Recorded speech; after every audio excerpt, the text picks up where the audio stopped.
മൂന്നാമത്തെ അധ്യായത്തിൽ വിശുദ്ധ ഡൊമിനിക്കിനെ കുറിച്ചാണ് പറയുന്നത്. വിശുദ്ധ ഡൊമിനിക്ക് തൻ്റെ ജീവിതത്തിലുണ്ടായ അനുഭവം പഠിപ്പിച്ചതനുസരിച്ച് ശേഷിച്ച ജീവിതകാലം അത്രയും പരിശുദ്ധ ജപമാലയുടെ ഭക്തി പ്രഘോഷിക്കണമെന്ന് ഉറച്ചു തീരുമാനിച്ചിരുന്നു. അങ്ങനെ അദ്ദേഹം നഗരങ്ങളിലും ഗ്രാമങ്ങളിലും പലതരത്തിലുള്ള ആളുകളോട് ജപമാലയുടെ ഭക്തി പ്രഘോഷിക്കാൻ തുടങ്ങി. അദ്ദേഹം ഓരോ പ്രസംഗത്തിന് മുമ്പും ഒരുങ്ങിയിരുന്നത് വിശുദ്ധ ജപമാല ചൊല്ലിയിട്ടായിരുന്നു. ഒരു ദിവസം അദ്ദേഹത്തിന് പാരീസിലെ നോത്രദാമിൽ പ്രസംഗിക്കണമായിരുന്നു. അന്ന് വിശുദ്ധ യോഹന്നാൻ ശ്ലീഹായുടെ തിരുനാളായിരുന്നു. അദ്ദേഹമാണെങ്കിൽ വലിയൊരു പ്രസംഗം എഴുതി തയ്യാറാക്കിയിട്ടുണ്ടായിരുന്നു. പക്ഷേ പ്രസംഗിക്കുന്നതിന് മുമ്പ് ഇങ്ങനെ ജപമാല ചൊല്ലി പ്രാർത്ഥിക്കുമ്പോൾ പരിശുദ്ധ മാതാവ് അദ്ദേഹത്തിന് പ്രത്യക്ഷപ്പെടുകയും മാതാവ് ഒരു പുസ്തകം കൊടുത്തിട്ട് പറഞ്ഞു, നീ എഴുതി തയ്യാറാക്കിയ പ്രസംഗം നല്ലതാണ്, പക്ഷേ ഇന്ന് നീ പ്രസംഗിക്കേണ്ടത് അതല്ല, ഞാൻ പറയുന്നത് പ്രസംഗിക്കണമെന്ന് പറഞ്ഞിട്ട് മാതാവ് തൻ്റെ കയ്യിലെ പുസ്തകം വിശുദ്ധ ഡൊമിനിക്കിന് കൊടുത്തു. എന്നിട്ട് അദ്ദേഹം പ്രസംഗവേദിയിൽ ചെന്നിട്ട് പ്രസംഗിക്കാൻ തുടങ്ങി.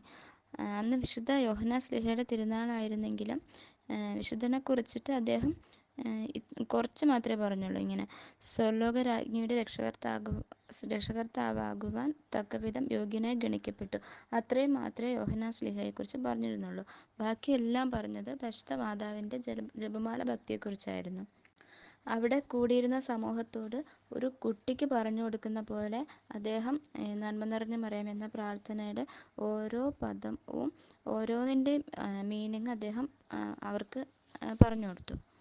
ഈ സംഭവമാണെങ്കിൽ വിശുദ്ധ ഡൊമിനിക്ക് ഒരു പ്രാവശ്യം വാഴ്ത്തപ്പെട്ട അലന് പ്രത്യക്ഷപ്പെടുകയും അദ്ദേഹത്തോട് പറയുകയും ചെയ്തു.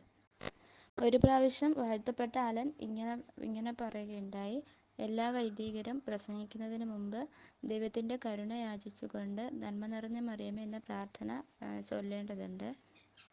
വിശുദ്ധ ഡൊമിനിക്കിനോട് മാതാവ് ഒരു പ്രാവശ്യം ഇങ്ങനെ പറയുകയുണ്ടായി, പ്രസംഗിക്കുമ്പം ജപമാല ചൊല്ലുവാൻ ജനങ്ങളെ പ്രോത്സാഹിപ്പിക്കുകയാണെങ്കിൽ അത് ഉറപ്പായിട്ടും ആത്മാക്കളുടെ രക്ഷയ്ക്ക് വേണ്ടി വലിയ ഫലമായിരിക്കും പുറപ്പെടുവിക്കുക.